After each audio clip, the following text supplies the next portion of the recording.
I forgot how to do everything all of a sudden.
What is up, everybody? Welcome to another episode of your least favorite podcast, Block Bros. My name is Sean. And I'm Tom. And we're the Block Block Bros. You know what? It was pretty close. It was pretty fucking close. It was pretty goddamn close. Welcome in, everybody, to another episode. This week on the Block Bros, we're going to be talking about a game called V.H.S, otherwise known as Video Horror Society. But before we get into any of that, Tom, tell me about your week.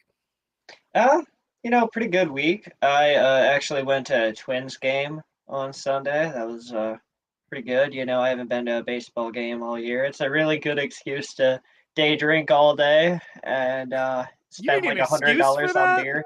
Yeah, I know, right? But yeah. Anyway, I at one point there was a foul ball headed right to me, so I reached for it and fucking just missed it by like inches, and like my arm slid back and I like cut myself right on the rail, right in the ditch of my arm, just like fucking, yeah, just started bleeding right there. I'm like, all right. And they're like, do you need a band-aid? I'm like, after the play. Like, let's see what happened. Show me what the fuck happened first. Basically, I was like, I want to finish the inning first before I go to first aid. Like, fucking, I don't care if I'm bleeding. Like, awesome. Well, I had a pretty eventful week. Yesterday I quit my job that I fucking hate, so that was awesome. I enjoyed that. I got a new job at a company that I haven't determined if I hate or not. We'll find out. Hopefully I don't. But yeah, I quit my job and I started a new company. It's going to be a lot of fun. I start there next week. Pretty excited about that. But it gives me kind of like a buffer week to work on content and vibes. So I'm happy. I hated that job more than life itself. Anyone that knows me in person knows that. So yeah. But we are playing a game we're not playing. Holy shit. That's my streamer mentality taking over. Sorry. We are talking about a game tonight. Called V.H.S. V.H.S. is Video Horror Society, and it's a 4v1 asymmetric horror game developed by Hellbent Games. The game did come out this year, May 27th. We do have a good friend of ours, both me and Tom, on the show today to talk about that game with us, as this is kind of his niche, and I like to defer to him as the expert. So without further ado, let's bring on our good friend, Damon Devin. And we're the Block Bros. How long were you planning that? Ever since you said it the first time. I've been waiting for weeks. You've been like, I've been ready. That looks like a delicious drink that you got. What is that? We'll say it's disco juice. Disco juice. Well, hey, like I was saying, this is Damon Devin. Go ahead and plug yourself. Tell us all about you and why you're on the show, how we know you, all that good stuff. Hi, yeah, I'm Damon Devin. I'm known to haunt the dreams of Sean as a Ginger and Ticking Time Tom here. And somehow we became fast friends through that. I am a connoisseur of gore and a horror for horror. Honestly, we became friends by crashing a random high school party that you had for your birthday. But, I like his explanation better. It sounded cooler. It sounded like he put work in instead of us just being drunk at his house. Right? I'm not to lie. But he won't lie on this podcast, right? Right. We can't. Probably. Okay, that's fair. As long as it's probably. Well, hey, you're the expert. So when I talked about VHS, I brought up that it's an asymmetric horror game, and I know a lot of people who may be listening to this podcast might not know what an asymmetric game at all is. I mean, I know I didn't. So if you want to take over what that is, you're the expert, man. Yeah, so an asymmetrical game would really be any game where the opposing sides don't have the exact same playstyle. So, like when you play, say, Call of Duty or any given multiplayer game, most of the time it's guys with guns versus guys with guns. Guy who wants to punch you in the butt versus girl who wants to punch you in the butt. You know, I hope that girl does. Yeah, we all hope that girl does. But when it comes to an asymmetrical game, one side does something different. Now, commonly it's 1v4, but we are seeing other games that are taking a new sort of approach to the genre, and V.H.S. is one of those 1v4 style games. Awesome. Well, that's a great description. I don't think I could have done it better, honestly. Do you have anything to add to that, Tom? No, I'd just like to say it's pretty cool that we're actually doing our first multiplayer game. Like, we haven't really covered anything multiplayer yet, and it's definitely cool that we found something indie that is worth talking about for multiplayer-wise, Agreed. Yeah, this is going to be the first, like Tom said, it's the first game that we ever covered that is multiplayer. Everything we've covered to this point has been 2D side scroller, platformer, top-down shooter, stuff like that. But this is a multiplayer game. So, you actually get to interact with other people, which we'll talk about later. But I think that's everything we need to know in the beginning for the intro. Let's move on to the storyline of V.H.S. Storyline. Anyone want to take this, or should I run it? We'll have you start. Yeah, go ahead and lead us, Sean. All right. Well, there's not really much when it comes to story about this game. There's a couple hidden lore pieces here and there, but so I'd like to take this time to talk about how the game essentially works. So there's two main roles in the game that you can play as. You're either going to be playing as the teen or the monster, and each has incredibly different tasks. Like the way that Devin said that it's asymmetrical because you're playing incredibly different roles in the game. But generally, there's going to be 4 teens and 1 monster if you're lucky enough to get a lobby. And basically, it's the monster's job to kill the teens, and it's the teens' job to banish the monster. And it's kind of like an all-out, quote-unquote, fight to the death climax, fit for the silver screen. Like, it's meant to be climactic and exciting. It's not meant to be... I mean, the whole game is based off of, like, 80s horror aesthetic. So it's very... fit for the silver screen, exciting, climactic. And all of this takes place in a realm called the Beyond, which is an alternate reality. That's like the story of the game. It doesn't have much in the terms of story until you get into diving into the characters. Anyone have anything to add? Something I'd like to add, each of the different realms that you play in throughout your matches are going to be from the tapes that the monsters are all originally from. So one of them is the Doll Mouth Inn, and that's where the Doll Master is from. And that is my favorite map. And the best one, objectively. I disagree. It's definitely Pine Bluff High School. Well, look, I had Matt's on the docket for later, but we can talk more about that. We can argue later. We can fight in the comments, if you will. No, really, we're going to fight in real life. I'm going to drive to your house. Holy shit. Tom, you got anything to add about story? Otherwise, the storyline is pretty bare bones. There's lore, bits and pieces, places, but do you have anything to add? Yeah, not really. Usually I can deep dive a story pretty hard, but again, there might be more lore added eventually. This game is still in early access, so it's a little hard to tell if they're going to add more or anything to it, but it's a little bit bare bones, like you said. Like, there's not a lot going right now, but what is there is really cool to look at, I think, objectively.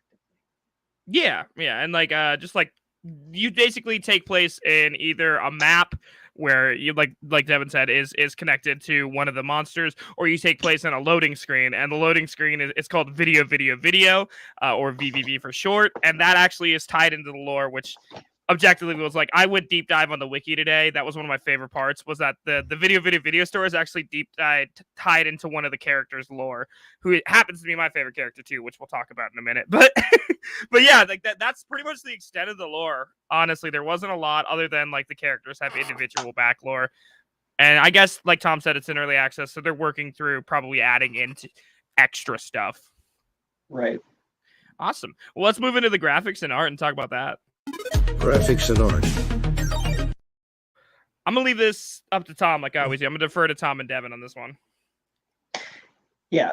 So graphically wise, like 3D wise, this game it's kind of simple, but I think it works like appealingly wise actually to the game. Like it's 3D graphics that are kind of relative of kind of old school PS2, PS3 era, but set in a more modern tune that everything looks smoother.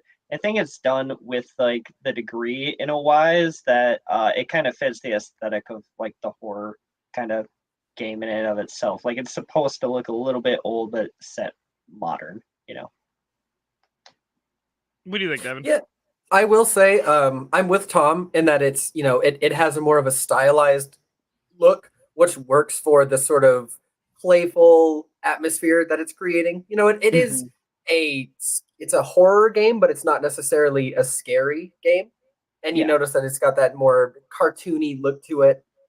In that way, though, I will say it struggles just a bit to differentiate itself from other games that are made in the Unreal Engine. Everything has that sort of Fortnite-esque look to it now. So I think it's really the cosmetics and the different outfits that you see on the teams and the monsters that really drive home that this game has a different sort of tone than other games in the genre. 100%. And I was actually gonna mention that when it came back around to me that it has the Fortnite-esque vibe Mhm. because like it's Unreal Engine 5. Anything made in Unreal Engine 5 is it looks like inherently Fortnite. Like when I stream this game, some people will be like, "Wow, Fortnite looks really weird lately," like as a joke, but like it kind of does look like Fortnite. Like they're not wrong. So when you're thinking about this game, that's the main thing that I could take away is like imagine if you had Fortnite graphics, but you mixed it with 80s aesthetic and horror, and you get this game, honestly. And it's not a bad look. It really suits the overall performance and play style of the game, and also just like the fun with it. And we're actually getting a great view of the aesthetics on the screen right now, guys. By the way, this is a live podcast. If you ever want to listen to it, we are live when we talk about this. So if you want to see what we look like, we're pretty hot. Or if you want to see the game, come on by. But yeah, no, I think that the aesthetics fit the game really well, and the graphics fit the game really well. Really that's the main thing. I wasn't distracted at any time. I wasn't feeling like things could have been done better. I was just in the game and playing it. You know what I mean? Yeah, I mean, graphically wise, yeah, I like that each character has their own kind of, take. You get your basic look from your high school kids that fit into every group. But one thing I wish is like some of the environment wise looked a little bit different. Yeah, level to level looks different, but it seems like in a couple of them, like the one we're in now, I can't remember the name of this This level, is but Dollmouth. yeah, this one, like every hallway kind of looks the same to me to a point that I get lost. I'm like, oh fuck, because if you turn the wrong way, you don't know which hallway you're actually in. I And think it's Uh, almost meant to be that way. yeah, To confuse and have you actually have to spend time to learn the maps, which like to counter your point, that's all I was saying is I feel like that hmm it's almost meant to be that way, in my opinion. I don't know if they actually were going for that. no, yeah, well, of course. I something you may not have noticed. I'm not sure how much time you've had to put into the game, Tom.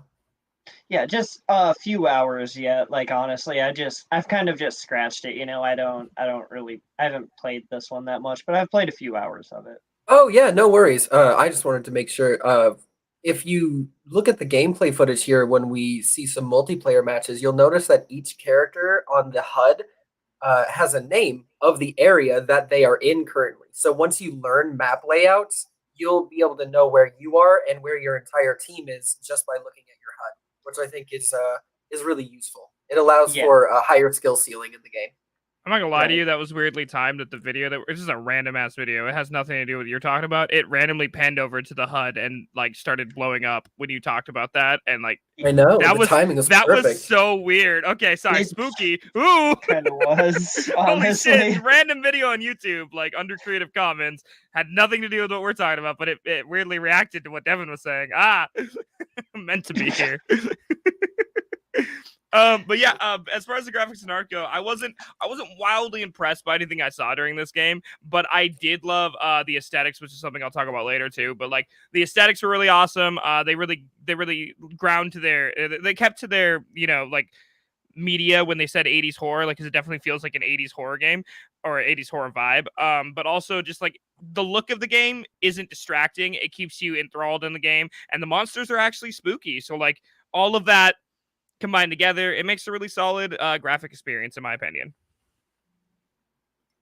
Yeah, I wouldn't say the monsters are terrifying, but yeah, they're creepy enough to get the point across. They're fun. Yeah, Dollmaster's mouth scares the fuck out of me. I'm throwing it out there. It's so big. It's like it could eat a bus, bro. I think, the aesthetic of the Dollmaster, I think, is like if more of the elements of this game go in that direction and really define themselves, VHS is going to sort of cement itself as a strong contender in the genre. Exactly. Yeah, 100%. Is that you don't have anything else to say about graphics and art? Anything about that? I think just overall, we're all kind of getting to the same point that it's got really solid bones aesthetically, and if they continue to refine where they're going, I see a lot of interesting choices that are going to draw people's eye to this, so long as they lean more into like their strong stylization than broad appeal. Yeah, I don't. I mean, the only game that I could compare that it looks similar to, I'm gonna cross two games here, Dead by Daylight or what is the other one I'm thinking of? The other one. Prop Night? No, I mean Prop Night is I guess in there too, but I'm thinking about monster wise. Reminds me of the fuck is the game? I had it in my head and I totally forgot it. It'll come back to me later. Another game that I played that's free and horror, and you got to pretend to be a monster. I can't remember it for some reason. I'm sorry, I was on my head. But it combines a lot of elements of a lot of games we've seen before. It doesn't do it. It doesn't wow you in any way, but I think that they really stuck to their 80s horror aspect, and it looks good for what it is. And like we said, it's an early access. I hope that it continues to stick with it and goes further, pushes the envelope. Cool. Well, let's move on to sounds and music. Sounds and music. I will say that I really liked a lot of the sounds in this game. The music is hit or miss for me. Honestly, I usually have Spotify open playing something when I'm playing this game. To be truthful, but the sounds, the thwack sounds, the weapon sounds, the when you're the werewolf and you howl, those sounds are iconic. They're so good for this game. They did a very good job on the sounds. The actual music I feel like was lacking a little bit, but the rest of the sound effects I loved. Yeah, like sound is inherently important in a game like this, especially when you're like, the monster playing, because like you need to be able to hear everything, including footsteps and whatnot, and sneaking is a huge element. And I think they nailed like kind of like the sound of the footsteps when you take a minute just to pause and like listen, you can really hear like the distance someone actually is too, which is kind of a nice touch. Agreed. I'm a big fan of that. I will agree with you there, Sean, that the music is kind of lackluster. They've only got the one terror track as far as in game right now, and there's only the one chase theme. But again, I think that that's something we can give a little leeway for because it's an early access. But each individual monster having its own footstep sounds, each weapon that a team can use having its own distinct sound cue, so you know what's coming at you. The amount of information that you gain from each sound in this game is huge. There have been entirely like game making plays that I've gotten just because I listened out for the sounds of breathing from my opponents. Yeah, I 100% agree with that. That like I played when I the times I have played this game, and I played this game quite a bit on stream. It was basically spent mostly as monster, because that's just a role I enjoy, and also you get into queues a lot faster. So when I have played monster, basically you can define you can hear what people are doing nonstop. Like if you take a minute and stop, that was the hardest thing to learn actually, because in other games you don't usually have to like take a minute, stop and listen. Like if you stop fully and just listen, like close your eyes and listen, you can hear what people are doing, and that was defining. That's why sound is such a big part of this game to me, is that like it actually affects your gameplay, how well you do, and how well you react to things that are going to be coming your way. Like every weapon has an individual sound, every monster has an individual sound, like we were saying. The rift has its own sound. Like there's so many things in the game that change based on the audio pings that you get. You know what I mean? Absolutely. Awesome. But overall, the regular, like we were saying, the chase sound, the regular sound, it just wasn't wowing me. But it is in early access, so they're probably, I assume, we'll be adding more. And just like other games, they might even add like DLC content that you can pay for to make your shit sound different. Who knows? Who knows what they're gonna do? We're not the developers. If you're the developer and you're listening, come on and tell us what you're gonna do.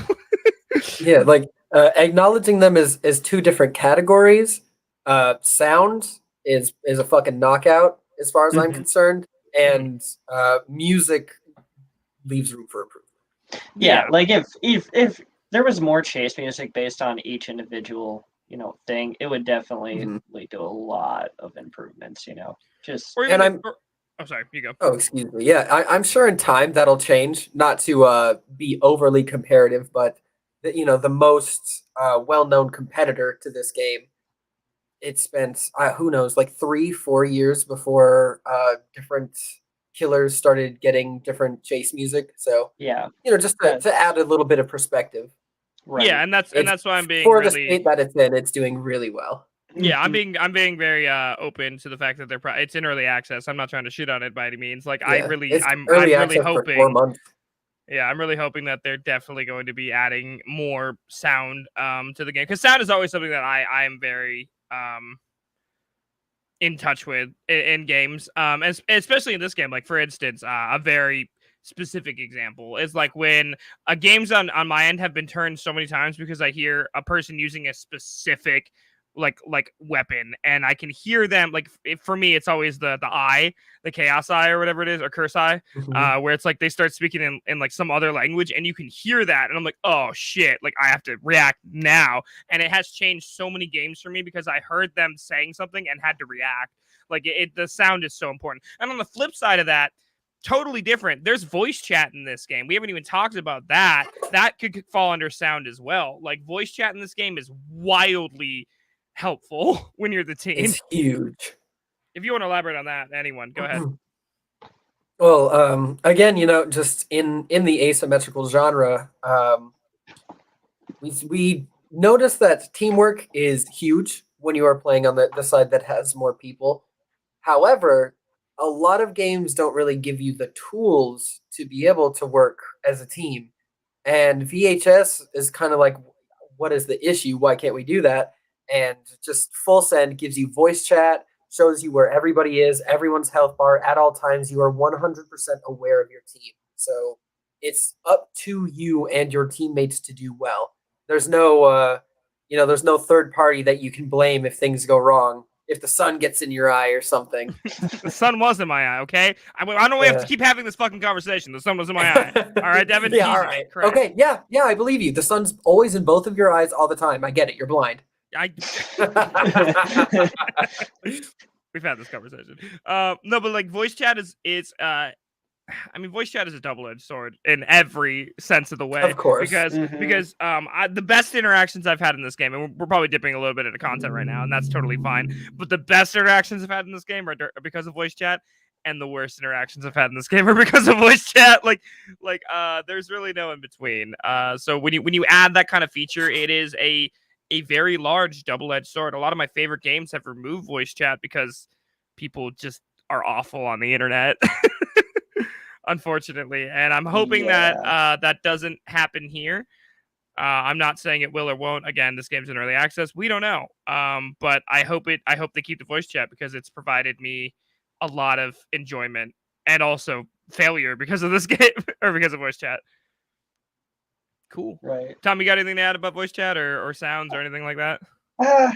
Not too much. I mean, Sean can sometimes get vicious in depending in which voice chat we're in. Like, you don't want to be in the same voice chat and Sean in CS:GO, but I don't know about this game. But it's the same. It's like the same thing. Yeah. Yeah, okay. Yeah. So oh man. But I'm the worst. It's You fun. hear It Sean's definitely- catchphrase, ugly and stupid, quite a bit. I never said I was talking about other people when I say that. Oh man. That really has become a catchphrase lately on stream. It's just fun. God, you're being ugly and stupid. Holy shit. All right, let's move on to content. Features and content. So, as anyone who's been on this podcast before knows, features and content is kind of the meat and potatoes of this entire podcast. It's basically where we throw everything that we don't have something to. It's just like all of it. Here's everything all at once. So, with that being said, since Devin, you are the guest, what would you like to start with features and content? There's so much to go through here. Just name something and we'll just vibe on it.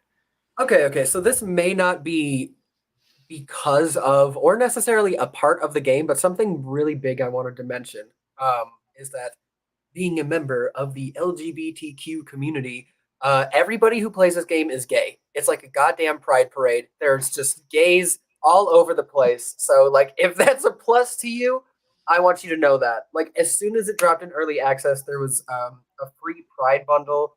A ton of the content creators that you see are part of the Rainbow Mafia as well, and it's a very welcoming place for anybody who's a part of that. Yeah, that was one of the first things I noticed too. I mean, I'm an ally. I'm not part of it, but I am an ally. And I mean, obviously, you're one of my best friends. But I suck enough dick for both of us. Exactly. I try. I'll try to keep up. But that was one of the first things I noticed, not only because it's free skin. First of all, it's free skins. Let's just get that out of the way. It's free skins. You get a bundle with a bunch of free skins for all your monsters and survivors and stuff. But also that they're so welcoming to the LGBT plus community was a huge green flag for me. Usually you're used to seeing red flags these days. I'm like, holy shit, like this game actually supports their creators. Like, no way. So that was a huge green flag for me. I didn't even think about putting that on the sheet. So thank you for bringing that up. Absolutely. Tom, you got content you want to throw in? Anything from the content genre? Yeah. I mean, for one, I just add on that it's really awesome to see that come out more in gaming. Like, honestly, like I think we're gonna see that a lot more happen in future games, and something that's really enjoyment wise that, video games are so welcoming that they can bring in any community, and it's just something beautiful to see. I mean, it's called gaming. Yeah, exactly. that was a bad pun. I'm sorry. Continue. Anyway, just gonna move on to let's just move on to like characters after that. I think that's a good way to kind of start out. That's a good place to start. What do you think about the characters? You want to do the whole character segment?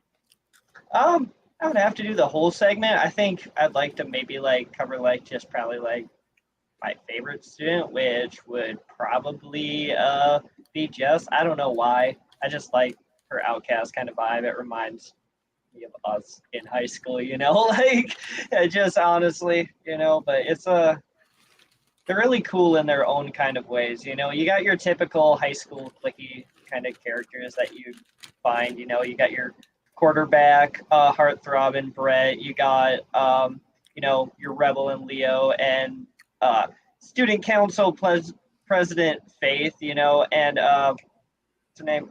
Gloria, head cheerleader, right? So yeah, your typical cliquey kind of high school people, but they're all great. It perfectly fits that kind of aesthetic you're going for in a classic horror movie. You'd see every one of these characters in any horror movie you can think of. Did you guys have a favorite character, and if so, who? Like I said, mine was Jess. Like, she's just, I don't know, I like her outcastness. It's kind of intuitive to me in high school, so I feel that, Till I found you fools, then we were all outcast together. But then we're incasts. Right, yeah. Outcasts become the new entire clique of high school that threw the best parties. But we really were the coolest people there. Breakfast. Just don't look into it. No. Don't fact check us. I will find you. Yeah. Right. What about you, Devin? Ooh, my favorite character, Dollmaster. Okay, I meant team-wise. Yeah. Obviously. Yeah, I know. Just being cheeky. No, I was probably Jess too. God, you guys are so basic. I'm a Leo fan. Yeah. Ooh, really? Ooh, who saw that coming, right? Leo's the rebellious guy, so yeah, that makes sense. Yeah. No, but yeah, I really also enjoyed just like how each one of them had their own aesthetic. They had their own, vibe. They had their own lore. It's like not a lot of lore, but it's very slight. Like if you read the lore, specifically for like Jess, because I know you guys like Jess a lot. Like in the lore, it says like she's always skipping class and listening to bands that you've probably never heard of. Yeah, And I was like, exactly. that's pretty funny. Like that's pretty funny. And like, and the way that all of these people are tied together in the lore is that they all have video cards to the same video place, which VVV videos. Leo's uncle owns a video shop, and all of them are on. All of them have video cards in relation to that shop. Faith also works at that shop. Leo works at that shop. Ironically, Jess is banned from the shop. It doesn't say why. It just says banned. And if you look at it, because there's like the fandom in this goes wild. I don't know if this is actually true or not, but there's a table that shows like what their balance is on their video cards. And Brett, the heartthrob, the quarterback heartthrob, actually is owed money from the video store, like $151 for some reason. Jesus Christ! Like that was just something I found today that I thought was super interesting. But there is lore in this game, but it's not obvious lore. Like you have to actually search for it, but the game is in early access. Who knows? They're probably going to add more as time goes on. Along the same lines, unless Devin has something to add about the characters, the teens. Yeah. Something that is a bit disappointing, but ultimately makes sense from a gameplay perspective is that after you've unlocked all your perks for each of the teens, they're essentially just skins. Mm-hmm. Like none of them have anything unique that affects gameplay outside of their perks, and once you get them for each character, it's sort of really just which one you think looks the nicest, which again, I get that. It just would be nice to see more of a character class versus like just using different skins to unlock different perks kind of layout. Yeah, it I'm feels sure almost that's grindy. will be coming, but I wouldn't even know. I mean, I wouldn't even say that it's gonna be becoming, because it just seems like the way that they set up the system feels like they're just like allowing you to play the character to unlock the perks, and then when you're done unlocking all the perks, you can play whatever character you want with their perks on that character. So it's just Right. like what Devin was saying, where it's a reskin. So I really don't see them being able to change that later unless they change it now. And yeah, that makes sense. Not many people change it now. Like it's the same way that we talk about competitors. Dead by Daylight does it. That's the same exact way they did it. It works. People like it. They have a favorite survivor, but at the end of the day, it's just a skin with perks. Yeah. And that's kind of how they're doing it right now. It's not a bad way to approach it. I would just love to see something different, like you were saying. Because like once, because Leo is the rebel, right? Like they're all given their classes. Jess is the assassin, Leo's the rebel, Gloria is the leader. But after their perks are unlocked, what makes them the leader or the rebel or the assassin in comparison to anybody else who can do the exact same thing as them? They could just add like a simple passive that slightly modifies the game in the way that they talk about.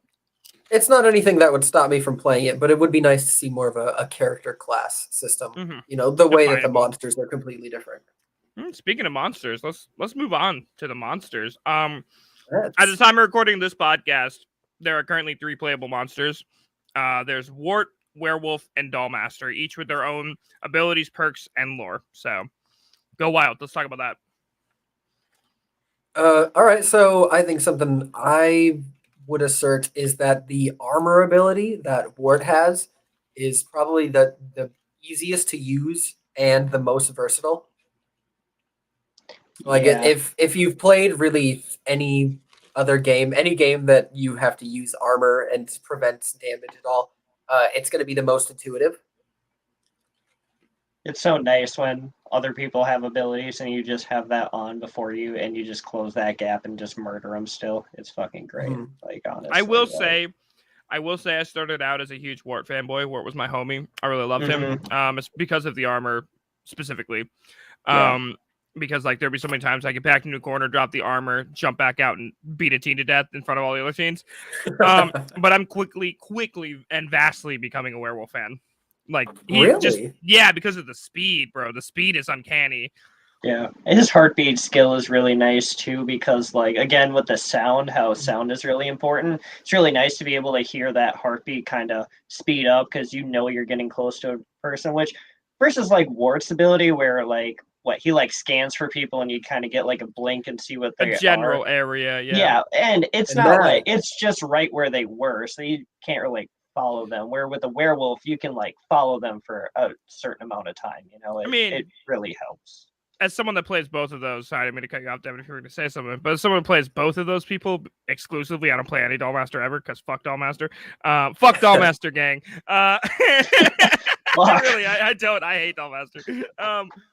Werewolf's ability to track also tracks people you've already downed, which is not good because a lot of the time you'll be tracking somebody and they'll hide next to someone that's already down and you cannot find them. So that's where I feel like Wart is superior, where he has the good tracking, but with Werewolf you get the speed. It's just like because you get on Wart you get the armor, on Werewolf you get the howl. Like they're pretty one and the same.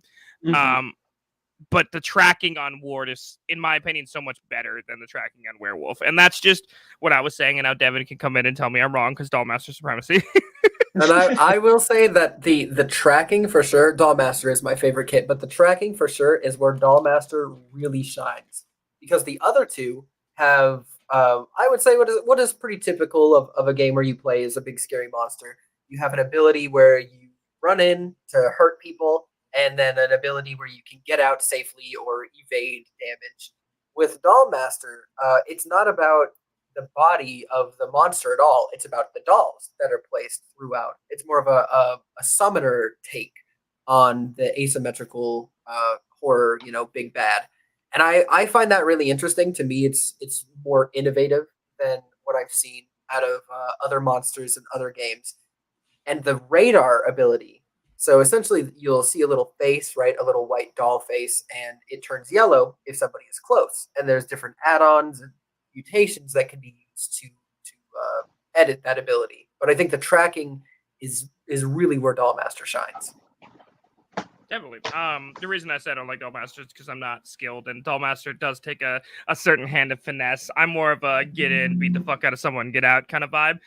Whereas I will say, from watching Devin play multiple games, he has finesse and skill. I never watched Dom play, so I can't make a judgment on him. Right. I like playing Wart just because, for one, his lunge ability is really nice too sometimes, because not only can you lunge in to attack someone who's running away, but if, like, say you come around the corner and they're facing you and you kind of figure they have a weapon, you can kind of lunge out of there quick to avoid damage and kind of circle around. Like, that's what I like to use with Wart. Like, personally, with that lunge ability, like, it comes in handy more times than you actually would think. I feel like we all have. I mean, let's just all say our favorite. Ready? 3, 2, 1. Werewolf. Wart. Dollmaster. Oh my god, we got one. That's actually kind of cool. Like, that's a little cool that we have 3 different play styles and we all get to match it. And especially because I moved from Wart to Werewolf without even knowing I was like, maybe I'm just gonna keep playing Werewolf. I just kept doing it. Awesome. Well, yeah, and we obviously we said some words there that you guys might not know, like power mutation, stuff like that, which we're gonna get into later. It's on the docket. Don't worry about it. So if you're confused, stick around because you won't be confused later. But I'm moving into maps. Unless anyone has anyone else to say about the monsters. No. Okay. Nope. I think I will say that I hope that they move more in the direction with the newer monsters that we see in the future of Dollmaster.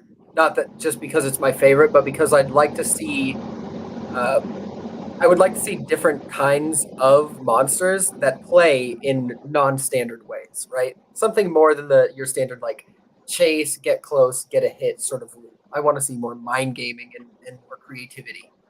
Right. Yeah, definitely. I feel like Dollmasters for people that have and this is my own opinion, this is not the opinion of other people.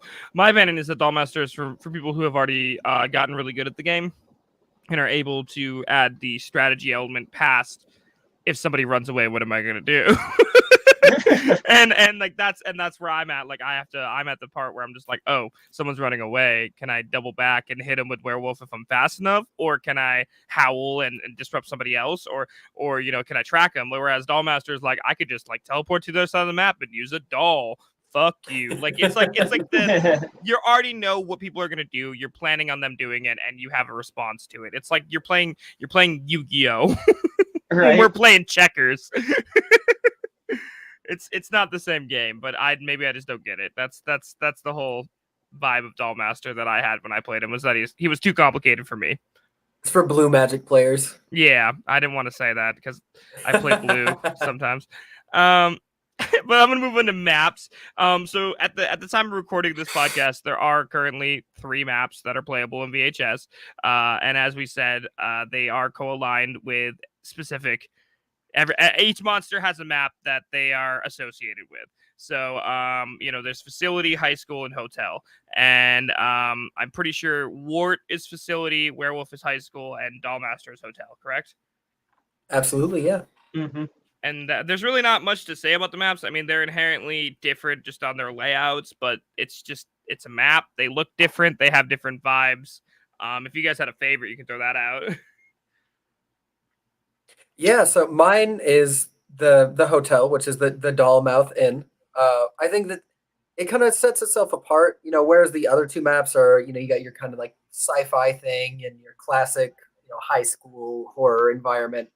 Mm-hmm. The inn incorporates like secret passageways built into the building, and it does a little bit of environmental storytelling. You can kind of see what kind of skulking monster the Dollmaster is just by looking at the environment that he lives in, and I think that that's really interesting. Yeah, I never really thought about that until right now, but there is those secret passageways and everything like you're saying. I think my favorite is definitely, and it's not just because it's tied to the werewolf, but the high school. Just I've had my best matches on high school. Like honestly, my best matches, my most clutch and crazy matches with any killer have been, or sorry, monster, have been on DVD brain, have been on high school. It's just like the courtyard in the high school is set up so that you always can enter it, or even the downstairs, you can always enter it and have like this open space where you have to fight people and do things. And I've had just like crazy clutches where I'm even as teen where I'm just like dodging around the courtyard, trying not to get hit, and then like killing the monster, or as the killer, or fucking monster, sorry, chasing teens around that same courtyard and getting crazy hits, and someone comes to save them, and I whip around and hit that person. Like the openness of the middle of the map really draws me to play high school more than any other map. Yeah, I think both of those maps are definitely cool. That kind of leaves me to talk about facility, I guess, in that wise. I actually haven't played too much facility in the time I spent, so I don't know where to really begin because I only played actually one round. Happened to be on there, surprisingly, with only 3 fucking maps. But like I said, I only played for a few hours. But it really stands out, like just based on like you know, God. You guys want to explain that map for me? Sorry, I'm just having trouble seeing it right now. Like, Yeah, no like worries. I said, I only played it once. No worries, we're not forcing you to do it. I think it really nails the sci-fi part of this home. It really has the sci-fi aesthetics. It's where Wart was created or born or whatever you want to say, and it has like the laboratory feel. There's a lot of different rooms that seem like when I think about high school, it's like laid out in a square. That's very easy to understand once you get the simple gist of it. There's classrooms that are not very different from each other. When you think about facility, every room is different. It feels different. You know exactly where you are because it's so different. That's how I think about facility. For me, I think with both the high school and the hotel, something that makes those maps really interesting is that the gameplay and the aesthetic of them are blended together uh, really seamlessly in my eyes. When you're running around in the hotel and you're using the secret passageways, it just feels effortless. It's like this is a part of the map. This is what I know. This is what I'm doing. And in the school, like you're running from a monster in a gymnasium. This classic horror movie moment, right? When it comes to facility, though, the shape of the map it's not bad. It's not bad like in its design at all. But the shape of the map and the parts of the map that are interesting are separated. Like right in the middle of the map, right? There's that green room area, and there's like Venus flytraps that are like biting at the air and they're like alive, and it's really neat to look at that. It has nothing to do with gameplay though. It's completely removed. There's also a large area that has a big vat that it looks like wort was grown in, and it says wort on the side of it. I think it's that is really interesting, but it's just there to look at. You don't interact with it. It's not part of what you're thinking about as a player. And when they put these two elements together, and what you see and what you feel become one and the same, that's when you really get like the essence of what playing VHS is supposed to be like. It feels very immersive on Yeah. the maps. Yeah, yeah, and I feel like I agree with you that I don't feel like Laboratory really nailed, or Facility or whatever, it really nailed the immersion. It feels like you're in a spooky sci-fi area. Well, like Wow. in the lobby of, I know Tom hasn't played much of it, but Sean, I know you've been on that map a lot. Have you even noticed the giant purple crystal that's in the middle of the lobby? No, I have, yeah, because I've backed a lot of teams against that and smashed the face in.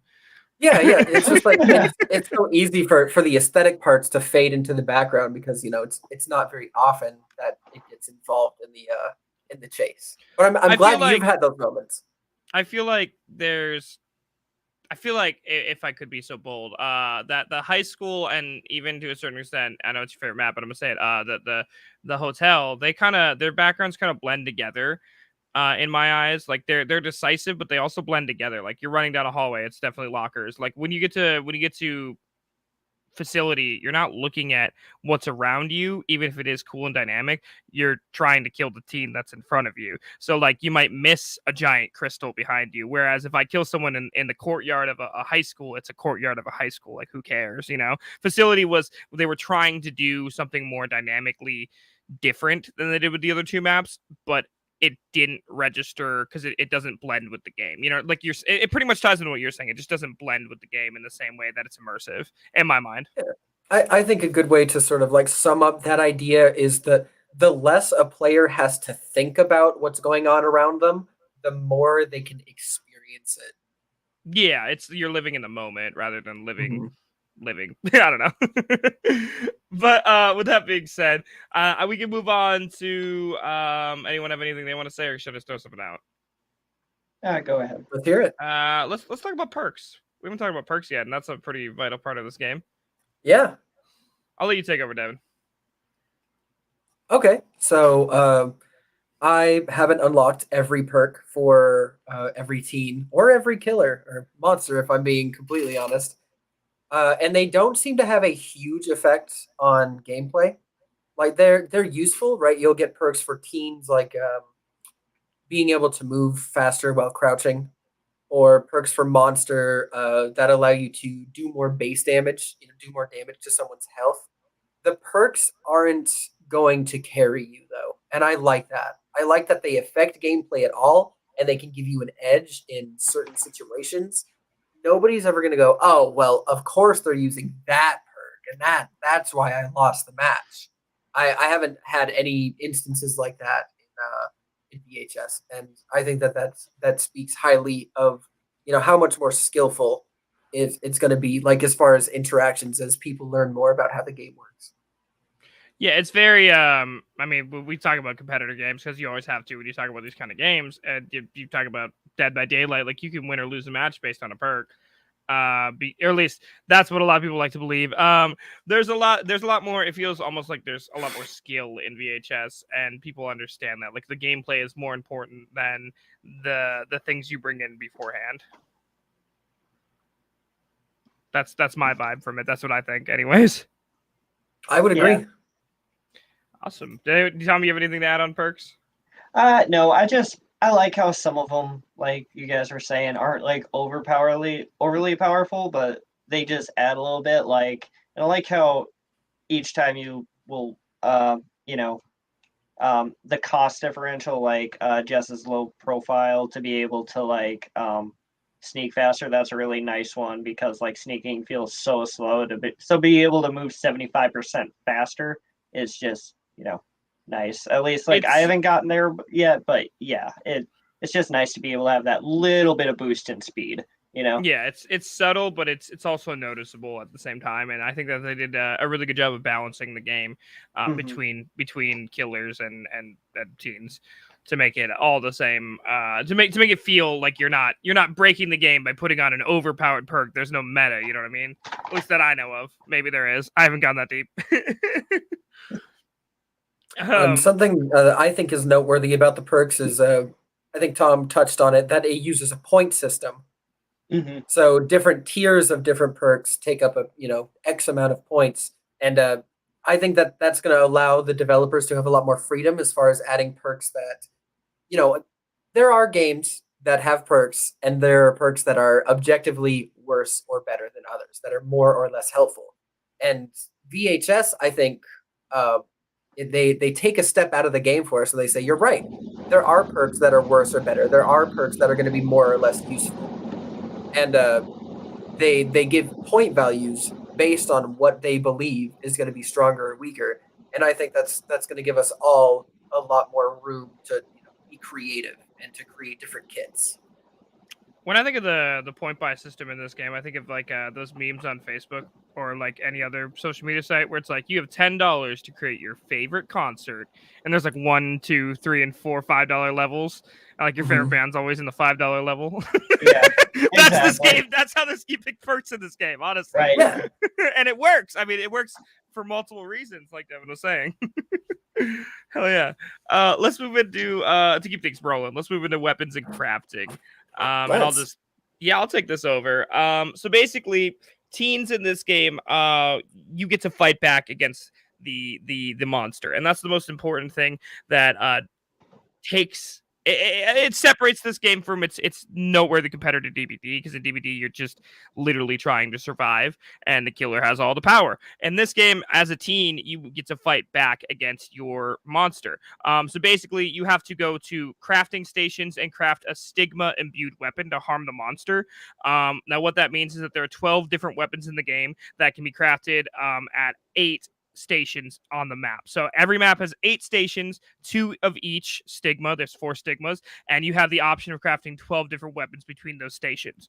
A stigma is basically just like an elemental effect that the monster has to suffer in order to die. So that's the that's this basic rundown, quick, dirty. There's 4 different types of stigmas. There's burn, shock, purify, and curse. You have to get all 4 of them on the monster to fully kill it. And during the crafting of the item that you choose, you may also incur skill checks. Skill checks are the same as they are basically in any other 4v1 asymmetric core. It's basically to make sure you're paying attention. You got to click a button really quick and let you know that you're there, and you get a skill check. And that's pretty much all I have to say about crafting, crap shitting, fucking. All right.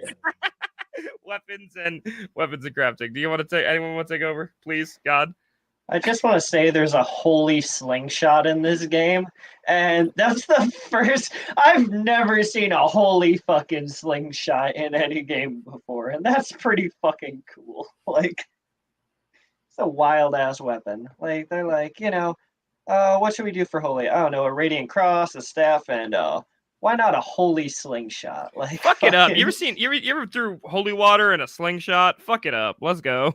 He who cast the first stone via slingshot, I guess. They're just like they're like, did any of you go and get did anyone go get blessed during like fucking COVID? Slingshot. Who cares? Like, couldn't be within 30 feet.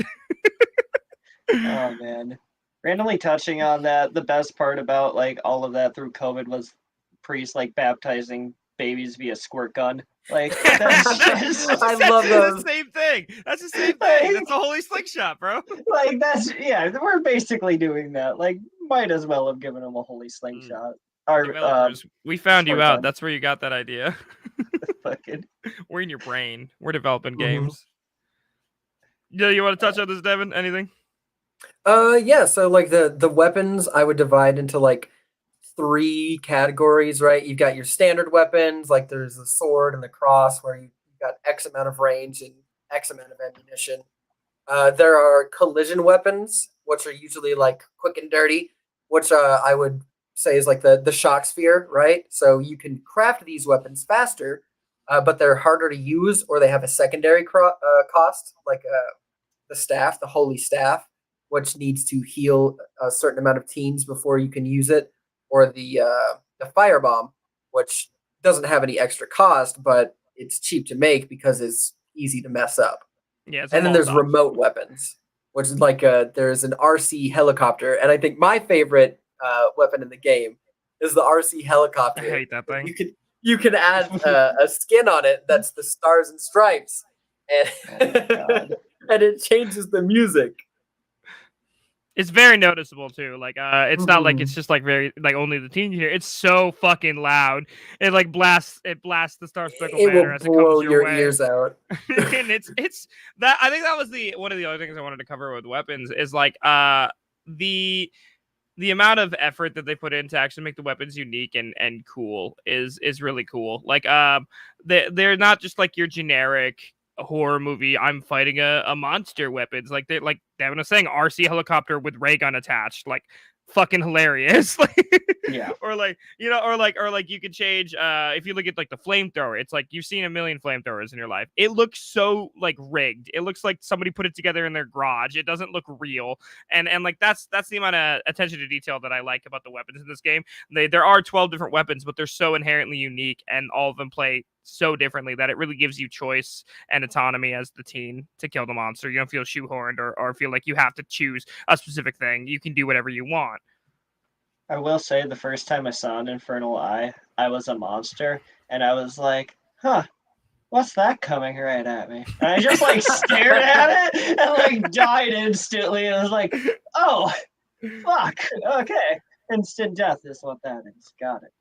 Do you guys have a favorite weapon? I know Devin already said his, but do you guys have a favorite weapon or go to? Like if you imagine you're a teen, you spawn in a map, first thing that you can craft. Solar flare. I like Radiant Cross. I'm a Radiant Cross guy. Yeah, Radiant Cross is great. I can't get over Holy Slingshot, and the Cursed Sword is also really fun. But like, both of those are really great. On the flip side of that, as a monster, is there anything you hate dealing with? I I hate the Infernal Eye. I'll just say that now. I think that despise the it. Yeah. eye, you can be really easily put in a situation where there's nothing you can do about the eye, which sucks. I feel like Yeah. everything else you can like, within reason, you should be able to outplay somebody if you play your cards right. But if you don't have an ability to immediately counter the eye, you're shit out of luck. Yeah, that's why I don't like it, because I've been put in a lot of positions where I didn't have anything I could do, and I felt really shitty about it, getting fucked on by the eye. Moving from weapons into mods, because they're all along the same line. Basically, mods are modifications for the weapons. They alter the functionality of the weapon in the game. Each weapon comes with 5 mods at the time of this recording. That can be unlocked by using the weapon. Only one mod can be added to the weapon during or before the game starts.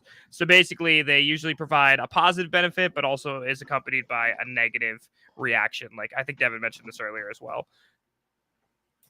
Mhm. I thought. I could be wrong. But basically it just maintains the game's balance. So for instance, like I'm trying to think of one of the things. Like I don't usually add the mods because I just don't like the negatives on them. Like I know like the base one on the flamethrower just did not appeal to me. Or like the base one on the Radiant Cross did not appeal to me. But that's the beauty of this game is you don't have to add them. You can add them and they can change your game slightly, but they don't break the game.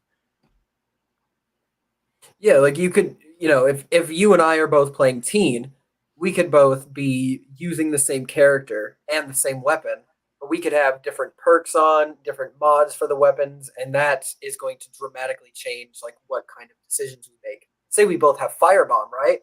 But I have the mod that makes it so that I make 2 firebombs, but it takes longer for me to craft one. That's gonna, affect whether or not you stay or leave at a workbench when you hear the terror track. Yeah, definitely, and that's the beauty of mods is that they affect the game, but not to a game breaking level. Like you're not gonna it's just like perks. They're not gonna change something so much that it changes the entire game. And I think that they did a really good job of balancing what you can and can't do with them, and adding the negative effect to each mod allows it to be balanced really well. Yeah, mods just don't overpower anyone. And I like the trade-off feature, you can always keep things basic or spice it up a bit, It's all about finding your play style, what you think you can and can't do, Yeah, consider it checked and balanced. I don't want to keep taking over here. So does anyone have anything they want to talk about with features or content? Personally, I would really like to move into talking about the monsters because that's where I'm really interested. Take over, boo. Okay, yeah. So similar to other titles, each monster has its own unique ability.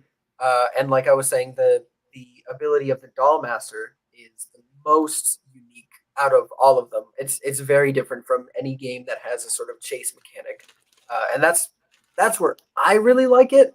But something that VHS has done that other asymmetrical games haven't really is they've added sort of a host of abilities instead of a singular ability or being a summoner like in Evil Dead. each each monster has and has a handful of abilities that can be changed slightly via mutations in the same way that mods affect different weapons. Yeah. Specifically, Is I that like. chocolate milk? Oh my god, you drinking Yeah, chocolate milk? Are you the drinking best chocolate milk? chocolate milk. Have you ever Oh, had this kind? Like, not to advertise them, but Promised Land is the best chocolate milk. I you will fucking ever love drink. chocolate milk. This is not a sponsored ad, y'all. It No, could be but though. no joke. Get yourself could a be. bottle of Promised Land chocolate milk. It will change Chips your and life. chocolate milk over here. I'm eating chips. I don't know if you guys have been able to hear it the whole time. But It's yeah, some no. ASMR of drinking chocolate milk and eating chips. Like, We're just fat. We're just fat at the end of the day. But yeah, no powers. I do agree that powers are thematically like linked to the characters that you're playing, the monsters that you're playing. And they do change. It's not just like one thing. Like when you play. I'm gonna keep referencing Dead by Daylight. When we play Dead by Daylight, like you could throw a hatchet. I play Huntress. You could throw a hatchet, or you can hit somebody. Wow, super fun. That's it. In this game, you get like 3 different abilities that can be modded in and out of the game, and like I love that. I love that for it. It really acts like there's choices that you can make in the game that change it. It's more complicated, but at the same time, all the choices feel fluid, in my opinion. Like you know what you need to do in certain circumstances after only playing one game as that character. Mhm. Well, I like feeling like when I lose a match or when I do poorly as a monster, I like to think, well, I used things that didn't go with my play style, or I made poor mistakes in using this ability in this way instead of going, well, shit. The only thing I can do is, I have the ability to run and the ability to vault. That's wild. No wonder I wasn't able to chase excellent. Yeah, it feels like it opens up to a whole world of choices instead of just like binary 1 and 0. Mhm. And along with that, like some choices that you make or you using powers can allow you to cast status effects on teens, or teens can cast status effects on the monsters. With that being said, like I play a lot of Werewolf. Werewolf has an ability called Howl. Basically, if somebody is within, I'm not going to go into the specifics, but the specifics are 26 meters of the base of the werewolf, either above or below, they get disrupted or staggered. And basically, they're not allowed to do any actions if they hear my howl for a certain allotment of time. And I think that that's a really cool feature that you don't see in a lot of games. Like it allows me to, oh shit, I know there's 2 teens in that room. I'm gonna go to the corner room. I'm gonna howl, and then I'm gonna run in and smack the fuck out of them and run away. It allows you to change your choices based on how the game is actually flowing, instead of having like we said before, like I have 2 choices I can make here. It allows you to change the functionality of your game depending on what monster you're playing, what mods you have, and how you like to play. And I love that. I love the effects that it adds, and I love that there's options. Yeah, both as teen and monster, something that I think Hellbent should really be praised for is allowing a lot of creativity in the customization of your characters as well as in the kit building of each character. Oh, and something I forgot to mention earlier that you gamers might like is that each teen can be played without shoes on. I'm cutting that segment. You're not allowed to tell them that. I'm gonna have to put like feet. That's gonna be the name of this episode. Feet. Content warning, feet. Content warning. Feet. And I know we're just jumping around a lot, but I'm just trying to hit everything. Monsters also have this cool resource that teens don't have, called Rage. I'm not, and if I'm being completely honest, I'm only throwing it in here because it is a vital part of the game. I don't like Rage. I don't use it personally at all. But if you knock someone down, you knock someone in the prone position, you can feast on them. Like your monster basically just starts like eating the fuck. You're literally just eating the person essentially, and you gain a metric called rage. And when you top out your rage bar, the next hit that you put on someone, next normal hit you put on someone will down them immediately. So like it's a cool thing. I don't use it. Honestly, the only time I ever use feast in the game or rage is to like lure people to me, like, oh, I downed your friend and now I'm eating his ass. Come here. Like it's never like I never will sit because it feels like it takes forever. And this could be modded. Like there's mods you can throw on to make your feast, your rage bar charge up faster. I don't give a shit. It feels too long in an overly fast game, in my opinion. But I didn't like feasting your rage, but I think it's neat that they put it in there for people who do like that kind of stuff. Yeah, well, and I think that the rage mechanic keeps the monster from getting a bunch of hits without ever getting it down. Because I'm not sure if you knew, but you gain rage for each non-lethal hit on a teen. Mm-hmm. So if you say get like 4 or 5 hits on teens and nobody's gone down, it'll go, okay, here's rage. Your next hit is gonna fuck somebody up. On the same, it's a double-edged sword, just like everything else in this game. That if you catch a stigma, or you do something, you for instance you shield as a ward, and then you jump in, and you take damage, and your shield breaks, your rage will completely dissipate as well. So like it's a double-edged sword where you'll get it, but you'll lose it just as fast as you got it. Mm-hmm. So it works on both that. Like I said, this if anything, Hellbent has done an amazing job at actually balancing their game. Truly, like it's very balanced on both sides. I have never been in a situation where I feel horrible one way or another. Yeah, which is very hard to accomplish in honestly a 4-on-1 game. You've seen it fail before, and later we'll mention games that are much more similar, but one that did not work out, Evolve. Nobody. Yikes! They really did not do well on the 4v1 aspect. R.I.P. But this game really nails it. I think asymmetrical is very nice in this horror kind of theme. It works out very, very well. I can't really see it playing any other way for multiplayer at the moment, and this game nails that aspect, whether you're the monster or the teens. Mm-hmm. Jumping back to teens, I do just want to hit one more thing about teens, is that they do have this cool little thing called pickups. Pickups are just basically like small boosters that you can find in game or bring in with you. So there's at the time of recording, there's 5 pickups available in the game. There's a candy bar, a noisemaker, a pop can, a walkie-talkie, and a Book of the Dead. So essentially they provide small, or in some cases what I would perceive as large boosts to the game. I might be biased because I play Monster. But you can get them in a unique way, which is like there's vending machines in the game, and you can like walk up to the vending machine, and it's almost like a lock picking mini game to try to get something out of the vending machine. And like a candy bar will fall down, or like a soda will fall down, or like if you knock over a wastebasket, you have to do the lock picking skill. Which that one doesn't quite make sense to me, but I'm sure they'll come up with something else or leave it as is. I don't know. I'm not the developer, but the wastebasket also has like a lock picking mechanic, and you get something out of that, or you can bring one in with you, and vice versa. There's a prize system in the game where essentially the monsters can negate, like, you're not allowed to have one candy bar, you're not allowed to have one vending machine or something like that, and the teens can add one vending machine or take away one. It's very balanced in every way, like we say. But pickups are an important part of the game that have absolutely fucked me at certain points when I was playing Monster. Like, I'll be in the middle of a chase and someone will fucking pop a pop can and run just a little bit faster away from me. And it's just something I have to mention because fuck that. Yeah, I mean, chasing definitely feels like forever, depending on who you're playing. And I bet I haven't played much of Puppet Master, but I feel like he's moves slower than everybody else, and it just, anytime a pop can goes off and you play him, it's impossible to fucking catch up. Like, I don't know. I'm really That's bad. what the dolls are for. That's what the dolls Yeah. are for. That's what No, the dolls I are for. my But yeah, slowest he's game- slow. He will not catch up with Doll Master. Yeah, like, fucking, it's like, God. I mean, it makes sense. He doesn't have any muscles. So. The best way to chase his Doll Master is to turn around and go the other fucking way. which is like such a weird mechanic. Like, that's why it's interesting. I will say that my slowest games are definitely with Wart. I cannot tell you how many games I've downed 3 people, and then one of them finds the book of the dead, and then I'm back up to fighting everybody again immediately. Because Wart, I love him to death, but that's what made me stop playing him. Is he just felt slow. I will win that game, but it's gonna turn from a 20-minute game to like a 70-minute game because they won't stay fucking dead.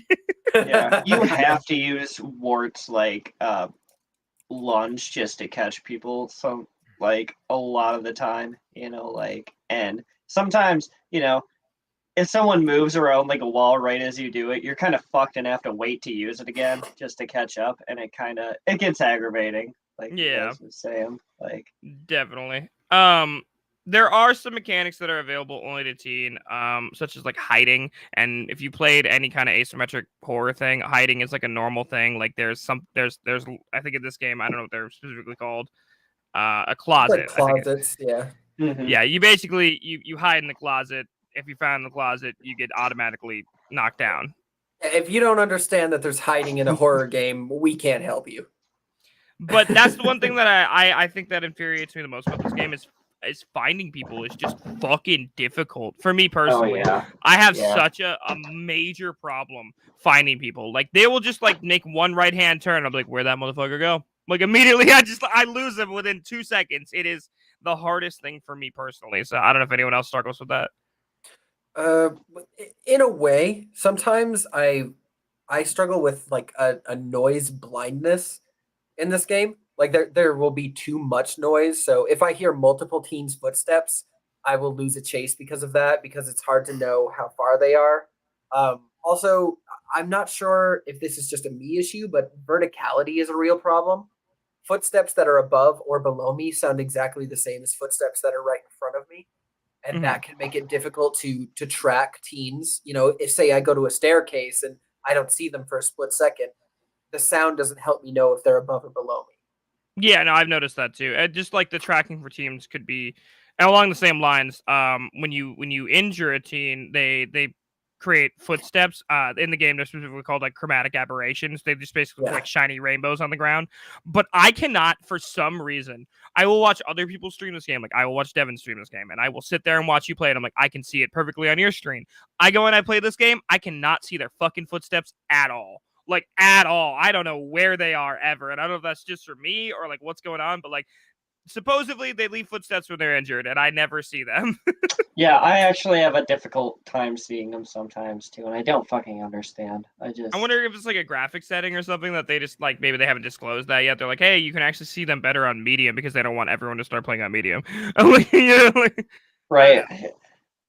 I'm sure that's another one of those things. Low so you could get rid of the grass. Get multiplayer. And that's other games have that issue. Rust. I hope that that's something that is tweaked with time. Because you want tracking to be reasonable, but if it's too easy, then there's no point in ever doing stealth. So I understand why they err on the side of making it more difficult to track to start out with. Definitely. Yeah, I'm not mad about it. I just get, like we said a million times, this game is in early access. They're gonna be tweaking shit. I'll actually get to that later. I'll bring that up later. Another thing that is really, really, really important in this game is healing for teens. Teens can heal each other. If you come across a teen that's downed or hurt, you can heal them. The healing is another one of those skill-based mini games where, like, basically, a cross appears on your screen. You got to keep the bar in the cross. It's not fun. It's not glamorous, but it does the job. With that being said, you can also heal them with items like a med kit, and you can self-heal with the radiant staff, right? Mm-hmm. And that's just something we had to cover because it is important that that if you are a teen, getting knocked down, getting hurt is not the end of the world. And on the same level, in this game, dying isn't the end of the world. I'll pass it over to Devin to talk about dying.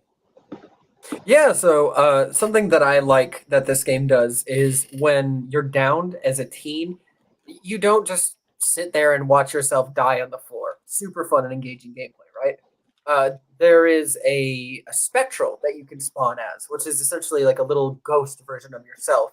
And you collect Luma, which fills your revive meter, right? So that you can, be revived by a teammate slightly quicker. And if it's the end for you, and you are dead, all the way, not coming back, buried, no bell ring dead, somebody can, well, you, I should say, can find the Book of the Dead, which Sean was talking about earlier, which is a very powerful single-use item that allows one teen to be brought back from the dead one time in a match. And I think it's really cute that when a teen gets brought back with the Book of the Dead, they are a zombie.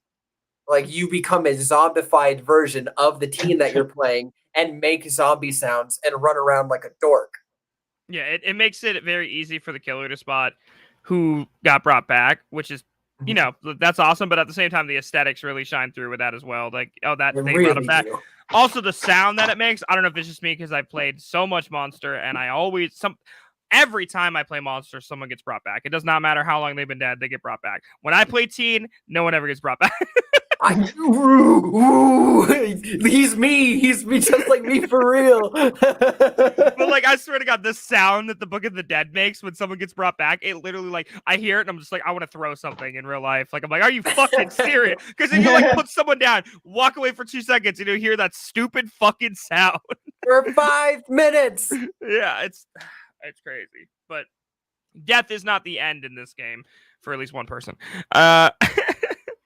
And that's even more important because it is a team-based game, which you need to have your team to win in most circumstances. Now, I mean, we've had games where like me and Devin just go like so hard, like I'll get like 3 stigmas or he'll get 4, like, and everyone will die and we go super hard.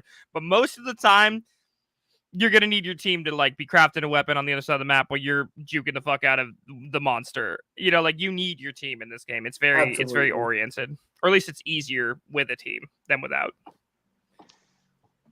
On the same lines as that, something that I really like is there's this cool thing that happens as the monster when you take a stigma. So basically, you have 4 stigmas, like we said. If you lose a stigma, you become banished. Yeah. So basically, you just fade out of existence for, I think it's like the time limit's like 15 seconds, and basically you can't interact or be seen by other players, and you can't hear them either. So it gives you time to just reposition anywhere that you want on the map. And then come back in for another attack or run away or do whatever you want to do. It gives you that agency as the killer to reposition or come in for another attack, whatever you want to do. But the banishment is a really cool feature that they didn't have to add, that I feel like makes playing killer really cool. Yeah, it's really nice if you like know the map and know where things are and where they're going to be going for like the next thing to kill you with. So if you're like down on 3, you're like, oh, I know where they're going, so you can get closer to that and you can probably down someone that way a lot better. It's a nice little touch instead of just having like a respawn point. You essentially get to choose your respawn point and it can effectively help you a lot, you know. Definitely.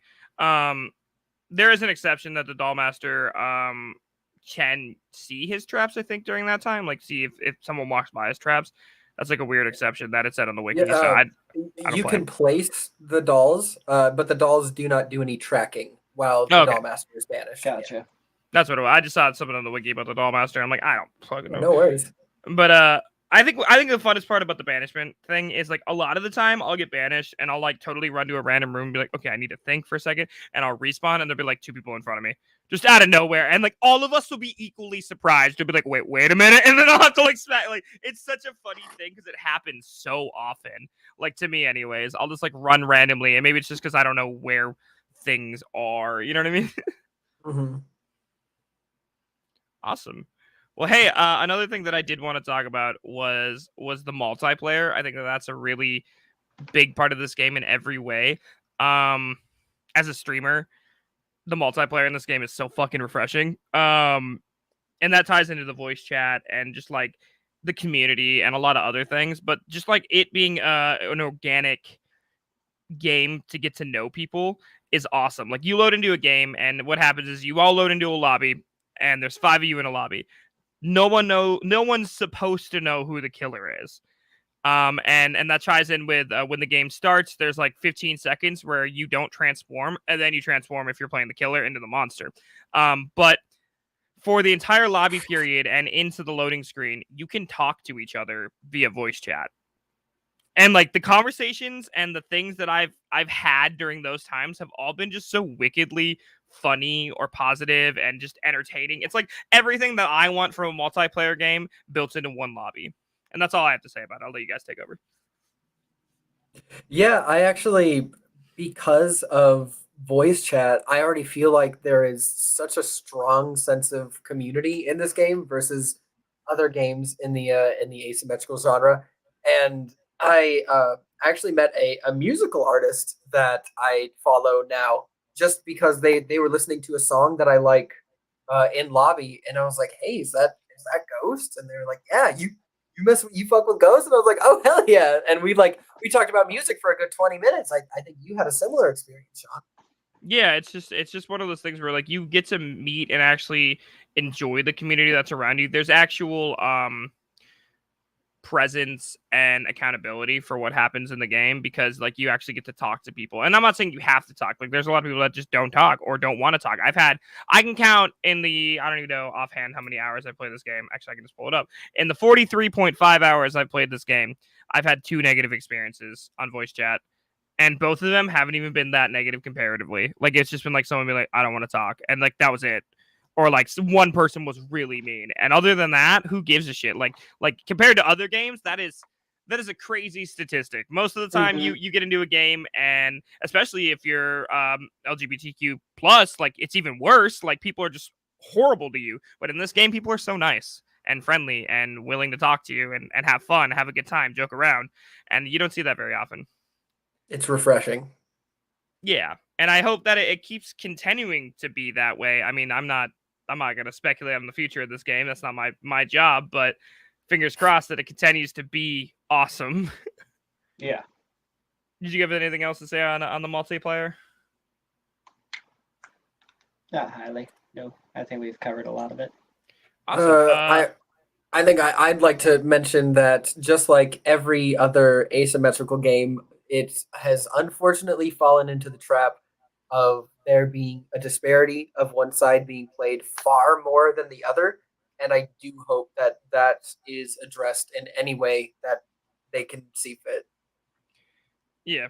I won't lie. In regards to that, the queue times do end up being kind of long at certain points of the night if you're playing one side or the other. I don't want that to deter anyone from playing the game. Truly, it is a really fun game, but like, understand that, like Devin said, there's a disparity. A lot more people play one side than the other, Mm-hmm. and I'm sure you'll figure out which side when you get in. Yep. Yeah. We'll leave that mystery to you, gamers. You'll notice when you spawn in like 4 seconds versus 12 minutes. 20 minutes. Like fucking like. Yeah. Another thing that I liked about this game, I think it just goes all around, was the aesthetic. Like just the aesthetic was really well set up, regardless of the graphics. Not that the graphics were bad by any means. It looks like Fortnite, whatever. But the aesthetic was very well carried out through the entire fucking game. They nailed the like 80s horror movie vibe, 80s small town stuff, monsters, stuff like that. Even with the skins, or one of my favorite parts was that like the achievement system is like you checking out movies, and like the achievements are the movies. Like that's so fucking neat. I like that a lot. It was it fit the vibe, and that was something I wanted to mention for sure. Did you guys have anything to say about the aesthetics? I think the aesthetic really lets us know that this is a game that doesn't take itself too seriously. So like you are going to see more fun and kooky things. You're going to see a lot more creative decisions. There's not a lot of pigeonholing going on here. And that to me makes me really excited for what direction we might see the game go in the future. Knowing that, Wart can be put in, rainbow sunglasses or heart-shaped this or that they don't take their characters super seriously is going to allow for a lot more, I think, outward love from the community. I think this is going to be the kind of game where we see a lot of fan art and we see a lot of fan creations being included in the game. Because you can really tell that, for the people who are creating it, for Hellbent, it is a labor of love. Yeah. It's very accessible as a horror game too. Like I don't like spooky things in real life pretty much at all. But the way that this game scares you isn't in the same way that like Resident Evil scares you. It's not like shock and awe. It's not gore and horribleness. It's like it's tense and suspense. It's like you're never safe whether you're the monster or the killer. There's actual like heart pounding moments where you have to make decisions and plays that affect the game, but it's not like overarching disgusting horror that you're used to seeing. That being said, there's probably going to be skins in the game that are kind of grotesque because people like that as well. I don't speak for everybody. So. Yeah, I mean, it's that kind of 80s classic horror that is just the right thing you're after right now, you know? Everybody loves that 80s kind of horror kind of vibe, you know? Like, I mean, yeah, I guess, Sean, no, yeah. Yeah, I'm a yeah. wuss. I'm down here like downvoting in real life. No. But, like, you know, I'm really glad that it took that kind of genre to bring into horror, because that, to me, is the best genre of horror in my mind, you know? Like, anything from the 80s to me is just, it's so near and dear. A lot of movies you can think of, and you can tell where they took inspiration to make this game from, you know, and it's really got that, and it really comes across nice and level, character, monster design, everything is just, you know, 80s inspired to that with that modern touch on it that, you know, you come to love. Hell yeah. Well, with that, I think we're gonna hit closing thoughts. Closing thoughts. So let's talk about the main thing that it comes down to with multiplayer games, and that's replayability. Where would you guys put this on a replayability? Like how do you feel about its replayability? Do you play it often? Would you recommend it to people to play often? Like, where do you guys see it? So personally, since this game has come out, it has become my most played game. So I may have my own biases, but I would put this pretty high as far as replayability. It definitely has a lot going for it, and knowing that it's only in early access makes me really hopeful for its replayability in the future. That said, it only having 3 maps and 3 monsters, if you aren't a fan of the genre already, I would say that would probably be something that keeps people from putting like 3 hours a day in, like I do. But it's still well worth a try. Awesome, Tom. Yeah, I mean, I find the replayability, like most multiplayer games, like it's all a matter of feel. Like if you like the multiplayer in this game, it's really gonna depend on your feeling toward it, how much and often you're gonna play. But I'd probably put a scale at like a nice 8 if this is your feel for multiplayer, especially with like an asymmetrical one, which is such a hard thing to nail. And we're gonna be talking more about games later, but this one really nails that aspect in comparatively to other ones I play. I'm not even like I was saying last night on your stream, like I don't often play other ones and other games like this, but I actually enjoyed playing this one a lot more. Yeah. So. Yeah, that's one of the first things you said about it.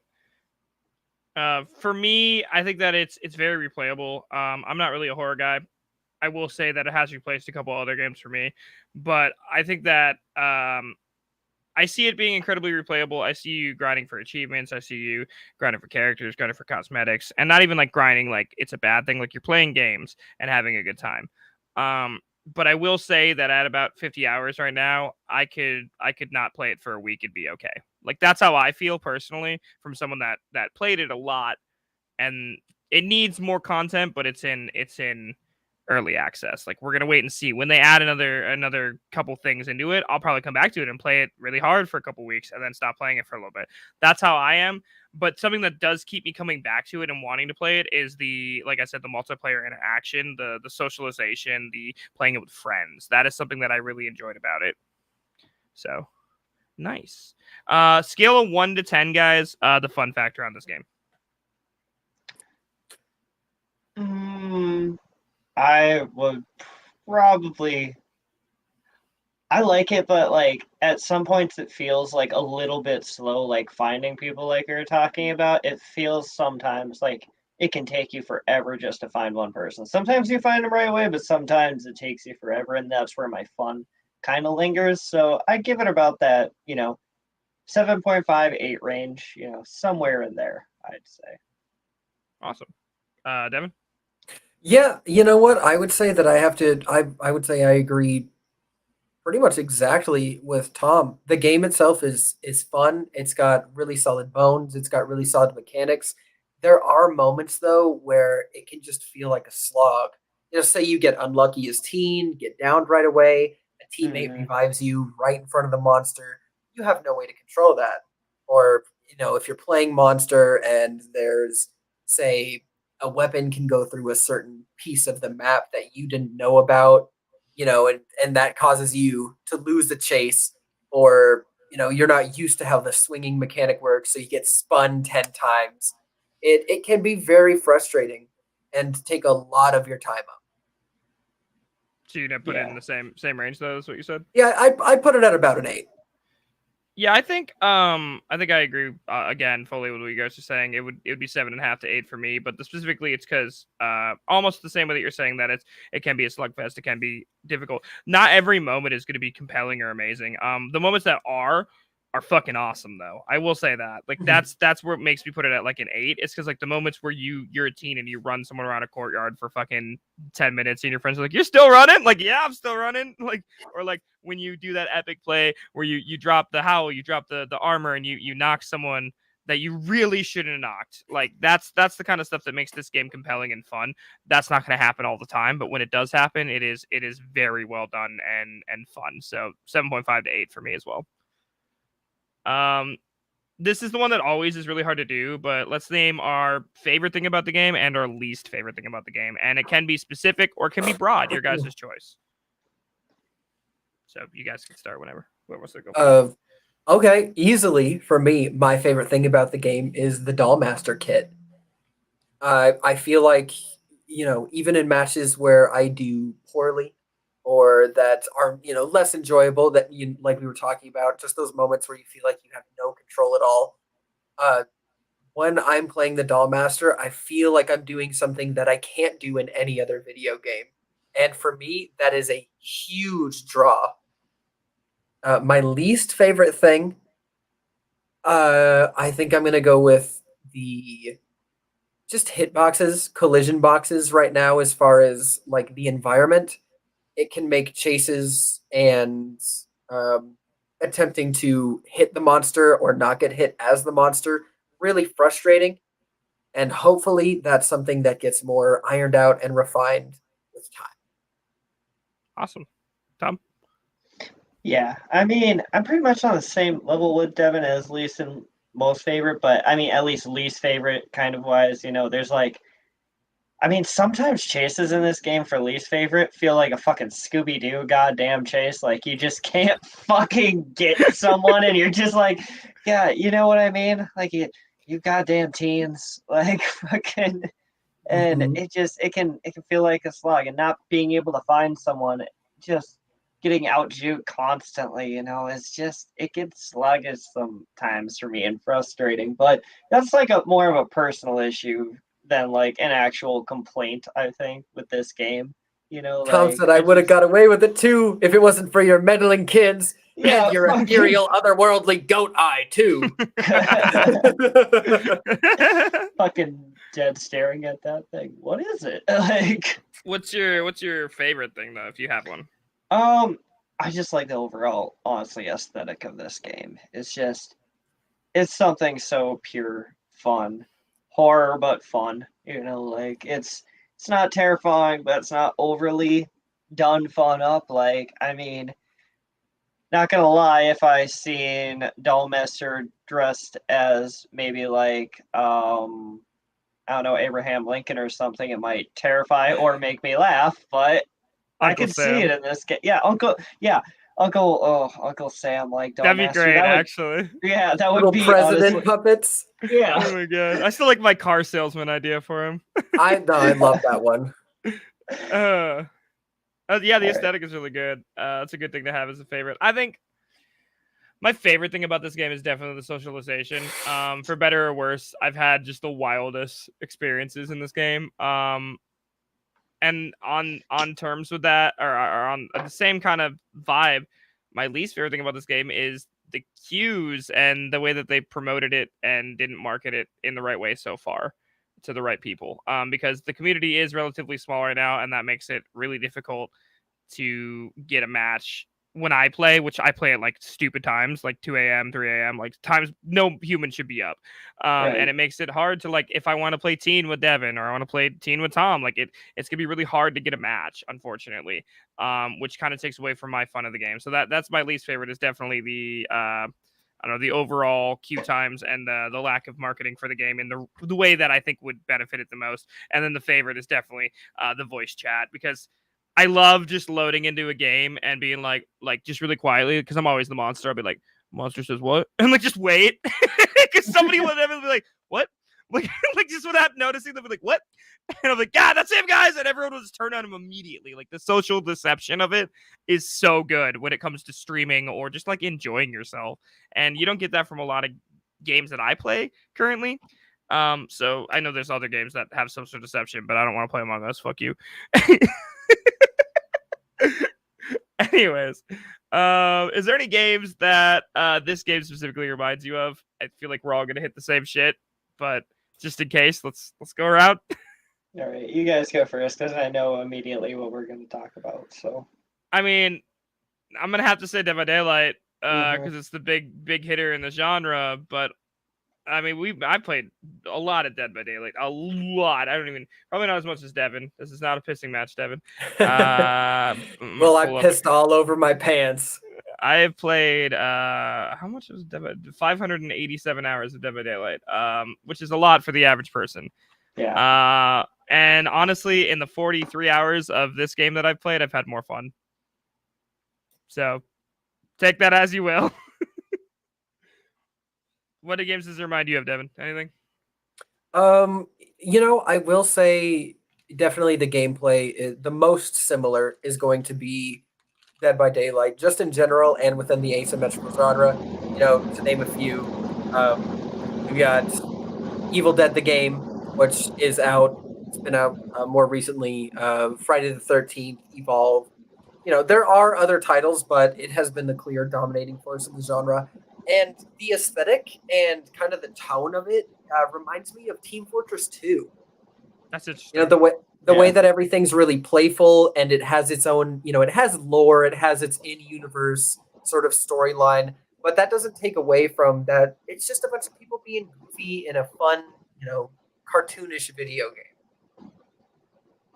Definitely. I agree with that. I can see that now that you say it. I guess if I had to, the socialization feature, I relate that to like games I played like CS:GO. So yeah, that's probably why it's got that heartthrob for me where it brings me back. What about you, Tom? Right. Well, since we talked about Dead by Daylight twice, let's talk about one that didn't quite work out in this asymmetric genre, which I talked about before, but that is Evolve. What I Rip. like that was like I think my first attempt playing a game like this, like way back when it first and it did not work. Like the game just flat out, it was not appealing to anyone at the time. Nobody wanted to play. Everybody wanted to play Monster. Nobody wanted to play Survivor or nothing. And I'm really glad that nowadays that formula is actually working. And this game is like that step in the right direction that I've been looking for and that it's needed. That I've had fun with this one. Like I've never had fun with an asymmetrical kind of multiplayer game until I've played this one. And I think that's really cool. I think that speaks volumes. That speaks better to them than anything they could put out. Is like somebody being like, I don't usually have fun with this, but I had fun with it. Like, it's that simple. Yeah, exactly. Like, I would definitely recommend, at least you try this game because it really hits that version of multiplayer well, and it does it I think personally better than Dead by Daylight and leagues and bounds better than Evolve to a point that I barely wanted to mention that, but I had to bring up one that did not work at all with this kind of formula, Yeah. I feel like that kind of ties into what I was gonna say next was like would you recommend this to someone? Would you recommend this game? And if so, who would you recommend it to? For me, I think everyone should give it a go, even if you don't like horror. If you got some friends that want to play this, I'm gonna bring this up later, but this game is free. Like, download it with your homies, play the game, enjoy it, give her a whirl. If it's not your thing, you literally lost nothing but time. So, I recommend it to everyone. Specifically, I like to see more streamers playing this game. If you're from Dead by Daylight, don't come to this game; you won't like it. because you guys are bitches. That's a personal thing. Devin? Yeah, I mean, if you're a fan of cheesy 80s horror movies, if you're a fan of horror comedy, if you're a fan of games that take a lot of teamwork, if you like to play as a bad guy, if you're a disaffected DVD streamer, if you're a smaller content creator, there are a lot of reasons to try out VHS. There's a lot of love in it, and from what I've gotten out of all of the interactions, there's a lot of love being given within it. Very And true. again, the barrier to entry is a functional PC. Tom, do you got anyone you recommend this game to? I'd recommend everyone give it a try. One, it's a free game to play. Like, you can't go wrong at least giving a free try to a free fucking game, And It's free real estate. right, like, fucking give it a try. But anyone who's looking for a nice fresh take on multiplayer or a good community to play with, play this game. You'll have a good time, I think. Sorry, definitely. Something that I feel like we never hit in this podcast is something that I do want to add. There was two things actually at the beginning of the podcast. I did mention when the game came out. We haven't been doing that, and I realized that probably has done some of the games that we've done like a dirty by just not being like, hey, this game came out in like 2011 and we're kind of being really fucking hard on it. Like, but like this game came out this year. That's one of the new things that I want to recommend. Came out in 2022. And then the other thing that I'm going to add now is where you can find the game, like what consoles it's on and how much it costs. So this game is currently available on GeForce Now, which I've never heard of in my life. It's like apparently NVIDIA's cloud gaming service. It exists. Don't deny it, guys. GeForce Now is coming for you. Not sponsored. I've literally never heard of it. And also, of course, on Windows, any PC. It's available on PC. Go to Steam, find it. It's called V.H.S. Video Horror Society. It is $0. It is a play for free game. So I would like to start adding that into at the end when we talk about games, just to, let people know. Another just one random fun fact before we get to the very end of this is they did this week drop that they are dropping DLC for this game. The DLC is entitled The Eviscerator. It'll be dropping in September 2022, and it, from what we know, they're like teasing. It does include one new monster named Deathwire and one new teen named Reggie. So it looks very robot and nerd themed, which I'm excited for. I'd like to see what Deathwire brings to the table. From the looks of it, I'm speculating he's got like cool electricity blasts and stuff, like AoE stuff, which we haven't seen before. So that's something I wanted to add. Yeah, that sounds cool, honestly. Awesome. Well, we're gonna head to the end here, guys. So this is gonna be the outro. But Devin, if people want to find you online, where can they find you? Yeah, so on every platform that you can find me on, I am Damon_Devin. That's DAE, not DE. If you want to know the difference between a Damon and a demon, you'll have to come find me to figure that the fuck out. You can find me on Twitch, Twitter, TikTok, and Instagram, anywhere that vanity can be found. And of course, we will, as always, link our guests' links in the show notes. You can just go ahead and click on them and go right to them. As always, I'm Sean is a ginger. SEAN is a ginger. All one word. You can find me on Twitch. You can find me on TikTok. You can find me everywhere under the same name. I put out a lot of content, and I'm also a Twitch streamer. So that's me. Tom, what about you?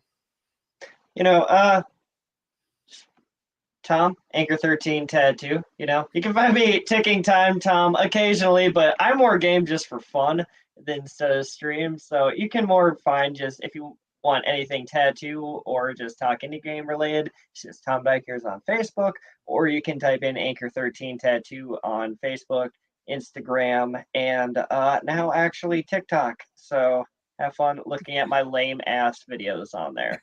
So I'm looking you up right now. Yeah, right, fuck yeah. you. Right, I do want to give a quick shout out to Devin. Devin, thank you for coming on. I hope you had a good time. You're Absolutely. It was a pleasure to be here. Honorary block bro now, I guess. Right. Well, guys, we have zero idea what we're doing next week because as professional podcasters, we did not plan it. Oh yeah, we're like, yeah, let's talk about what we're gonna play next, and then we We did not plan it. So you'll know when we know, I guess.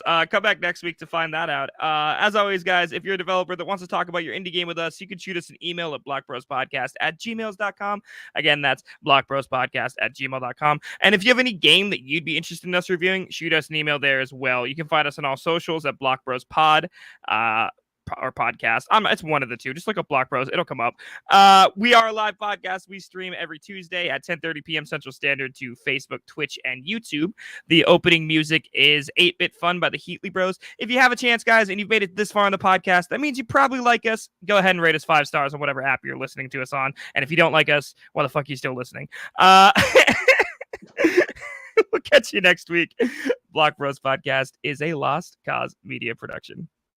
Lost Cause Media.